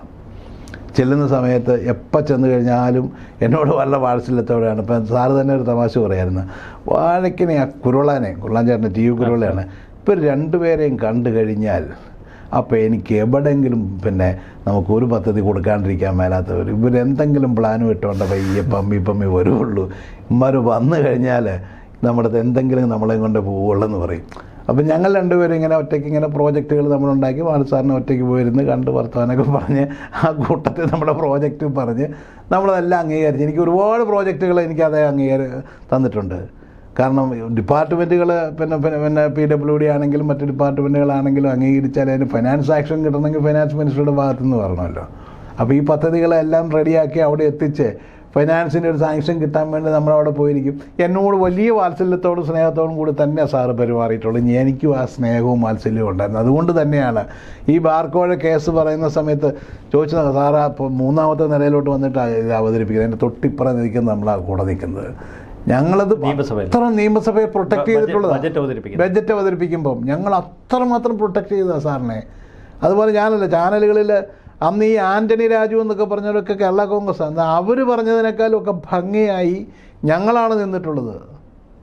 ഞാൻ ഡിഫെൻഡ് ചെയ്തിട്ടുണ്ട്. ഒരു പക്ഷേ പാലായിലൊക്കെ കോൺഗ്രസ്സുകാരനോട് നിനക്ക് വേറെ ജോലിയില്ലേ എന്നോട് ചോദിച്ചിട്ടുണ്ട്. ഞാൻ അന്നേരം കേരള കോൺഗ്രസ്സുകാരെൻ്റെ ചില മാണി സാറിനോട് ഇഷ്ടമില്ലാത്തവർ സംസാരിച്ചിട്ടുണ്ട്. എന്നിട്ടും നമ്മൾ ഈ പാർട്ടിയോട്, കോൺഗ്രസ് പാർട്ടി എന്നെ ഒരു ദൗത്യം ഏൽപ്പിച്ചിരിക്കുന്നത്, ഞാൻ ആ ദൗത്യം 100% സത്യസന്ധമായി നിർവഹിച്ച ആളാണ് കോൺഗ്രസിൻ്റെ വക്താവ് എന്നുള്ള നിലയിൽ. പിന്തിരിഞ്ഞ് നോക്കുമ്പോൾ അങ്ങയുടെ ഒരു രാഷ്ട്രീയ പ്രവർത്തനത്തിൽ ഏതെങ്കിലും തലത്തിലുള്ള ഒരു നിരാശ, ഇച്ഛാഭംഗമുണ്ടോ? എനിക്കൊരു നിരാശയില്ല, എനിക്കൊരു ഇച്ഛാഭംഗമില്ല. കാരണം അങ്ങനെ മോഹിച്ചെങ്കിലല്ലേ ഉള്ളൂ. ഞാൻ പറഞ്ഞല്ലോ, എനിക്ക് എൻ്റെ രാഷ്ട്രീയ ജീവിതത്തിൽ ഞാൻ ഈ പറഞ്ഞതുപോലെ കോൺഗ്രസ് പാർട്ടിയിൽ പ്രത്യേകിച്ച് KSUവിൻ്റെ പ്രസിഡൻ്റായിരുന്നു. പിന്നീട് യൂത്ത് കോൺഗ്രസ്സിലൊക്കെ വന്നു. രമേശ് കാർത്തികേയൻ രമേശ് തുടങ്ങിയിട്ടുള്ള ഒരു വലിയ ടീമിൻ്റെ ഭാഗമായിരുന്നു. ഒരു കാലത്ത് ഈ യൂത്ത് കോൺഗ്രസ് KSUവിൻ്റെ അകത്തൊക്കെ എനിക്ക് ഒരുപാട് അധികാരങ്ങളും അവകാശങ്ങളും ഒക്കെ അവരനുവദിച്ചു തന്നിട്ടുണ്ടായിരുന്നു. അതുകൊണ്ട് ഈ പുതിയ തലമുറ ഒരുപാട് പേരെ റിക്രൂട്ട് ചെയ്യുന്നതിനകത്ത് ഞാൻ ഒരുപാട് പങ്കുവഹിച്ചിട്ടുണ്ട്. ഒരുപാട് പേരെ കൊണ്ടുവരുന്നത്. VD സതീശനടക്കം ഒട്ടനവധി നേതാക്കൾ ഈ പുതിയ ഞാൻ ആരുടെയും പേരെടുത്തൊന്നും ഞാൻ പറയുന്നില്ല. ഞാൻ ഒട്ടനവധി ആളുകളെ, അത് ഒരാൾ മാത്രമല്ല, ഒരുപാട് പേരെ നമ്മൾ ലിഫ്റ്റ് ചെയ്യുന്ന കാര്യത്തിൽ എനിക്ക് ഒരുപാട് സംഭാവന ചെയ്യാൻ പറ്റിയിട്ടുണ്ട്. എൻ്റെ തിരിഞ്ഞു നോക്കുമ്പോൾ എൻ്റെ ഏറ്റവും വലിയ സന്തോഷം അതാണ്. എനിക്ക് നല്ല നിലയിലെത്തിയിട്ടുള്ള ഒരുപാട് പേര്, ഇപ്പോൾ ഈ പാർട്ടിയുടെ പല റാങ്ക് ആൻഡ് ഫയലിൽ നിൽക്കുന്ന ഒട്ടനവധി ആളുകൾ, അവരെല്ലാം നമ്മൾക്ക് സഹായിക്കാൻ, ചെറിയൊരു സഹായം അവരുടെയൊക്കെ വളർച്ചയ്ക്ക് വേണ്ടി നമുക്ക് കൊണ്ടുവരാൻ പറ്റിയിട്ടുണ്ട്. തിരിഞ്ഞു നോക്കുമ്പോൾ അത് തന്നെ സംതൃപ്തിയാണ്. അല്ലാതെ എനിക്കല്ലാതെ ഞാൻ പറഞ്ഞില്ല, ഗല്ല് ഗ്രാഫ് വരച്ച് രാഷ്ട്രീയം നടത്തുന്ന ഒരാളൊന്നുമല്ല. എനിക്കിങ്ങനെ അധികാരത്തിൽ കസേരയിൽ ഇരുന്നുകൊണ്ട് അധികാരം ആസ്വദിക്കുന്ന ഒരാളല്ല. അതിനേക്കാളും എനിക്ക് ഒരുപാട് പേരെ കൈപിടിച്ച് പല മേഖലയിലേക്ക് കൊണ്ടുവരാൻ കഴിഞ്ഞു എന്നുള്ളൊരു ചാരിതാർത്ഥ്യം എനിക്കുണ്ട്. പക്ഷേ ആരും അതിപ്പം ഞാനിത് പരപ്പുറത്ത് കയറി പറയാറില്ലാത്തത് കൊണ്ട് ആർക്കും അറിയാം. പക്ഷേ അതൊക്കെ കിട്ടിയിട്ടുള്ള എല്ലാവർക്കും അറിയാം ജോസഫ് വാഴക്കൻ എന്താണ് ഓരോ കാലഘട്ടത്തിൽ അവർക്ക് എന്ത് സഹായം ചെയ്തു കൊടുത്തിട്ടുള്ളത്. അതാണ് എൻ്റെ ശക്തി. ഞാൻ കേരളത്തിൻ്റെ ഏത് ജില്ലയിൽ ചെന്നാലും, ഞാൻ പറഞ്ഞില്ല, സോഷ്യൽ മീഡിയയിൽ ഞാൻ വലിയ ഹൈപ്പ് ഉണ്ടാക്കാനും നടക്കാറൊന്നുമില്ല. പക്ഷേ ഏത് ജില്ലയിൽ ചെന്നാലും എന്നെ ഹൃദയത്തോട് ചേർത്ത് പിടിക്കുന്ന ഒട്ടനവധി ആളുകൾ ഇത്തരം പ്രവർത്തനങ്ങളല്ലേ. തീർച്ചയായിട്ടും അന്നത്തെ കാലത്ത് നമ്മൾ ഓരോരുത്തരെയും ഇപ്പം ഓരോ വ്യക്തികൾ കഴിവുള്ളവരെ നമുക്ക് കണ്ടു കഴിഞ്ഞാൽ അപ്പം നമ്മൾ ലിഫ്റ്റ് ചെയ്യും. അത് KSUവിൻ്റെ കാലഘട്ടം മുതലുള്ള ഞങ്ങളൊരു ശീലമാണ്. നമ്മൾ പോകുമ്പോൾ, കോളേജുകളിൽ ചെല്ലുമ്പോൾ, കാണുമ്പോൾ, സംസാരിക്കുമ്പോൾ, പ്രസംഗങ്ങൾ കേൾക്കുമ്പോൾ, ഇടപെടലുകൾ കാണുമ്പോൾ, ലീഡർഷിപ്പ് കാണുമ്പോൾ അവരെ നമ്മൾ ചിലപ്പോൾ നമ്മുടെ കൂടെ ആയിരിക്കുകയില്ല, നമ്മുടെ ഗ്രൂപ്പിലായിരിക്കുകയില്ല, ചിലപ്പോൾ വേറെ ഗ്രൂപ്പിലായിരിക്കും, വേറെ പാർട്ടിയിലെ, അതിനെ നമ്മൾ വ്യക്തിപരമായി പരിചയപ്പെടും. അത് PT തോമസും ഉണ്ടായിരുന്നു. ഞാനും PT തോമസും ഒരു കാലഘട്ടത്തിൽ ഒന്നിച്ച് KSUവിൻ്റെ ഞാൻ IEയുടെ പ്രസിഡൻറ്റും PT തോമസ് AEയുടെ പ്രസിഡൻറ്റുമാണ്. 2 പാർട്ടിയായിട്ട് നിൽക്കുമ്പം അപ്പം ഞങ്ങൾ ഒന്നിച്ച് KSUവിൻ്റെ ലീഡർഷിപ്പ് തന്നിട്ടുണ്ട്. അന്നൊക്കെ ഇതുപോലെ ആളുകളെ PT തോമസും അതുപോലെ പഴയ ഭാഗത്ത് നിന്നുകൊണ്ട് ഒരുപാട് പേരെ ലിഫ്റ്റ് ചെയ്തിട്ടുള്ള ആളാണ്. തിരിച്ച് എനിക്ക് ലിഫ്റ്റ് ചെയ്യാനുള്ള പറ്റിയിട്ടുണ്ട് ഒരുപാട് പേരെ. പക്ഷെ ഞാൻ പറഞ്ഞില്ല, ഇതൊന്നും നമ്മൾ പുറത്ത് കയറുമെന്ന് പറയാറില്ലെന്ന് മാത്രമേ. പക്ഷേ എല്ലാവർക്കും അറിയാം എന്ത് സംഭാവന വാഴക്കൻ ചെയ്തിട്ടുണ്ടെന്നുള്ളത്. മറ്റുള്ളവരെ ഇത്രയേറെ ഒരു കരുതലോടെ നോക്കി രാഷ്ട്രീയ പ്രവർത്തനം നടത്തിയ അങ്ങേക്ക് ഒരുപാട് നന്ദികേടുകൾ അനുഭവിക്കേണ്ടി വന്നിട്ടില്ലേ? അത് നമ്മൾ പ്രതീക്ഷിച്ചാലല്ല, നമ്മൾ തിരിച്ചെന്തെങ്കിലും നമുക്ക് കിട്ടണമെന്ന് നമ്മൾ പ്രതീക്ഷിച്ചുകൊണ്ട് സഹായിച്ചു കഴിഞ്ഞാൽ നമുക്ക് വലിയ വിഷമം തോന്നും. അയ്യോ, അവൻ എന്നോട് നന്ദികേട് കാണിച്ചില്ല. നമ്മൾ നന്ദി പ്രതീക്ഷിക്കുന്നില്ലെങ്കിൽ നമുക്കൊരു പ്രശ്നമല്ലെന്നേ. നമ്മുടെ ജീവിതം സന്തോഷകരമായി ഹാപ്പിയായിട്ട് നല്ല കുടുംബജീവിതം നയിച്ച് വലിയ ആക്ഷേപങ്ങളൊന്നും കേൾപ്പിക്കാതെ ജോസഫ് വാഴക്കിനി 50 വർഷത്തിനുള്ളിൽ നിങ്ങൾ കേട്ടിട്ടുണ്ടോ ആരോടെങ്കിലും കൈക്കൂലി മേടിക്കാൻ പോയിട്ടുണ്ടെന്നോ ഏതെങ്കിലും മോശപ്പെട്ട പ്രവർത്തനങ്ങളിൽ ഏർപ്പെട്ടിട്ടുണ്ടെന്നോ എന്തെങ്കിലും കേട്ടിട്ടുണ്ടോ? ഇല്ല. അത് മതി എനിക്ക്. ഞാൻ ആത്മസംതൃപ്തിയുള്ളതാണ്. ഇനി നാളെ എന്ത് കിട്ടിയാലും കിട്ടിയില്ലെങ്കിൽ എന്നെ സംബന്ധിച്ച് എന്നെ ബാധിക്കുന്ന കാര്യമല്ല. പക്ഷെ പല ആളുകളും ഇപ്പം നമ്മൾ പറയാൻ ഓഴിക്കലോ അവൻ പിന്നെയും വന്നിരിക്കുകയാണെന്നൊക്കെ പറഞ്ഞുകൊണ്ട് ചിലപ്പം വേണമെങ്കിൽ സോഷ്യൽ മീഡിയയ്ക്ക് അങ്ങനെ സൂക്കേടുണ്ടല്ലോ. ഓരോരുത്തരും താങ്ങിക്കൊണ്ടിരിക്കുമല്ലോ. ഓരോരുത്തരും, എൻ്റെ കാര്യം പോട്ടെ, ഓരോരുത്തരും നടത്തിയിട്ടുള്ള കോൺട്രിബ്യൂഷൻ എന്താണ് എന്ന് അവരൊക്കെ അവരുടെ കാരണവന്മാരോട് ചോദിച്ചാൽ അറിയാം. ഇന്ന് കോൺഗ്രസ് പാർട്ടിയിലെ ആണെങ്കിൽ ലീഡർഷിപ്പിൽ നിൽക്കുന്ന ഒരുപാട് ആളുകൾ ഒരുപാട് ദാരിദ്ര്യവും പട്ടിണിയും കഷ്ടപ്പാടുകളും മർദ്ദനങ്ങളും കേസുകളും ഒക്കെയായി ഒരുപാട് ബുദ്ധിമുട്ട് അനുഭവിച്ചിട്ടുള്ളവർ. ഇന്നത്തെ പോലെ രാഷ്ട്രീയ പ്രവർത്തനത്തിനൊന്നും പണം കിട്ടുന്ന കാലമല്ല, ആരും സ്പോൺസർ ചെയ്യുന്നൊരു കാലമല്ല. അങ്ങനെയൊക്കെ ഉള്ള ഒരുപാട് ആളുകളുണ്ട്. അപ്പോൾ അവരൊക്കെ നമ്മൾ അങ്ങനെ അങ്ങോട്ട് അവഗണിച്ചൊന്നും പോകാൻ പാടില്ല. അടുത്ത ഭരണത്തിൽ കോൺഗ്രസിൽ നിന്ന് ആര് മുഖ്യമന്ത്രിയാകണമെന്നാണ് അങ്ങയുടെ ഒരു ആഗ്രഹം? അതിനൊക്കെ പറ്റിയ നേതാക്കന്മാരുണ്ട്. ഇവരൊക്കെ ജയിച്ചു വരും. ജയിച്ചു വന്നു കഴിഞ്ഞാൽ ഇത് വളരെ എളുപ്പത്തിലുള്ളൊരു മെക്കാനിസമാണ്. അതിനകത്ത് ഹൈക്കമാൻഡിന് മനസ്സിൽ അവർക്കൊരു ധാരണ ചിലപ്പോൾ ഉണ്ടാകും. പക്ഷേ ആ ധാരണകൾക്കപ്പുറത്ത് ഇവിടെ നല്ല ഒന്നിൽ കൂടുതൽ ആളുകൾ ഒരുപോലെ ക്ലെയിം ചെയ്ത് നിൽക്കുകയാണെങ്കിൽ അവർ ഉടനെ ജയിച്ചു വന്നിരിക്കുന്ന MLA-മാരിൽ നിന്നൊക്കെ ഒരു അഭിപ്രായം കൂടെ എടുക്കും. ആ അഭിപ്രായം കൂടെ എടുത്തു കഴിഞ്ഞിട്ടാണ് അവരങ്ങ് തീരുമാനിക്കുകയാണ്. മിക്കവാറും ഹൈക്കമാൻഡ് ഒരു താല്പര്യം പറഞ്ഞു കഴിഞ്ഞാൽ ഇവിടെയുള്ളവർ വേറെ അതിനെ എതിർക്കാനും പോകാറില്ല. അപ്പോൾ അത് വളരെ എളുപ്പത്തിൽ വേറൊരു പാർട്ടി നടക്കുന്നതിനേക്കാൾ എളുപ്പത്തിൽ ഇവിടെ മുഖ്യമന്ത്രിയൊക്കെ എടുക്കും. അല്ല, ഇവിടെ പ്രതിപക്ഷ നേതാവായി ഒക്കെ പ്രവർത്തിച്ച പാരമ്പര്യമുള്ള 1-2 നേതാക്കളുണ്ട്. അവരെയൊക്കെ മറികടന്ന് ഡൽഹിയിൽ നിന്ന് ആരെങ്കിലും ഇങ്ങോട്ടേക്ക് പറന്നിറങ്ങി മുഖ്യമന്ത്രി കസേര റാഞ്ചിയെടുത്താൽ അത് ഞാൻ പറഞ്ഞല്ലോ, ഇതെല്ലാം പാർട്ടി ഹൈക്കമാൻഡ് ആ സമയത്ത് എടുക്കുന്ന ഒരു തീരുമാനമാണ്. പിന്നെ കേരളത്തിൻ്റെ ഒരു പൊതു മൂഡ് അതിന് വിരുദ്ധമായിട്ടൊന്നും ഒരു തീരുമാനം ഹൈക്കമാൻഡ് എടുക്കില്ല. ഇവിടുത്തെ ഒരു മൂഡും കൂടെ മനസ്സിലാക്കിയിട്ടേ അവരൊരു ഡിസിഷൻ എടുക്കുകയുള്ളൂ. അത് സ്വാഭാവികമായിട്ട് ആര് വേണമെങ്കിലും വരുന്നതിനൊന്നും ഒരു കുഴപ്പമില്ല. കേരളത്തിൻ്റെ ഒരു പൊതുബോധം എന്താണോ അതിനനുസരിച്ച് ഒരാളെ ചീഫ് മിനിസ്റ്റർ. അങ്ങയുടെ ഇതുവരെയുള്ള പ്രവർത്തനങ്ങൾക്ക് പാർട്ടി ഒരു നന്ദി പ്രകടനം നടത്തേണ്ട ഒരു സന്ദർഭമാണ് ഇപ്പോഴുള്ളത്. പാർട്ടി അതിന് മുതിരും എന്നങ്ങ് വിശ്വസിക്കുന്നുണ്ട് കൃത്യമായി? പാർട്ടി എന്നും നമ്മളോട് സ്നേഹവും വാത്സല്യവും കാണിച്ചിട്ടുണ്ട്. ഇതിൻ്റെ കെയർ ഓഫിലല്ലേ നമ്മളീ നടക്കുന്നത്. ഈ പാർട്ടിയിൽ നിന്ന് മാറി നിന്നത് നമ്മളെന്താ? അപ്പോഴൊന്നുമല്ല. ഇതൊരു വലിയ സംവിധാനമാണ്. ഇതിൻ്റെ ഭാഗമായി നിൽക്കുമ്പോൾ നമ്മൾ ശക്തനാണ്. ഇതിൻ്റെ ഭാഗത്തു നിന്ന് മാറി നിന്ന് കഴിഞ്ഞാൽ നമുക്കൊരു ശക്തിയില്ല. അതുകൊണ്ട് പാർട്ടി എന്നോടൊന്നും നന്ദിയും കാണിക്കണ്ട, എന്നെ കൂടെ ചേർത്ത് പിടിച്ചുകൊണ്ട് പോകണം, എത്ര മാത്രമേ ഉള്ളൂ. നമുക്ക് ചേർത്ത് പിടിക്കും എന്നുള്ളൊരു ബോധ്യമുണ്ട്. തീർച്ചയായിട്ടും. ഒരിക്കലും എന്നെ തള്ളി പറഞ്ഞിട്ടൊന്നുമില്ല ഒരിക്കലും. കാരണം തള്ളി പറയാനായിട്ട് ഞാനൊന്നും ചെയ്തിട്ടില്ലല്ലോ. പാർട്ടിക്ക് എന്തെങ്കിലും ദോഷം ഉണ്ടാക്കുന്ന ഒരാളാണെങ്കിലേ തള്ളി പറയേണ്ട കാര്യമുള്ളൂ. പാർട്ടിക്ക് എന്നും നന്മ ഉണ്ടാക്കിയിട്ടുള്ളൂ. ഇന്നും ഈ കഴിഞ്ഞ പഞ്ചായത്ത് തെരഞ്ഞെടുപ്പിലാണെങ്കിൽ ഞാൻ 3 ജില്ലകളിൽ സജീവമായി നിന്നയാളാണ്. ഇടുക്കിയുടെ ചുമതല ഉണ്ടായിരുന്നു മിഷൻ 25-ൻ്റെ. ഞാൻ കോട്ടയത്തും അതുപോലെ എറണാകുളത്തിൻ്റെ 3 കോർ കമ്മിറ്റിയിൽ ഞാൻ എൻ്റെ സ്ഥാനാർത്ഥി നിർണ്ണയ കമ്മിറ്റിയിലും പാർട്ടിയുടെ പ്രോഗ്രാമുകളിലും ഉണ്ടായിരുന്ന ആളാണ്. അപ്പം ഞാൻ 3 ജില്ലയിലും ഞാൻ വളരെ സജീവമായിട്ട് നിന്നിരുന്ന ആളാണ്.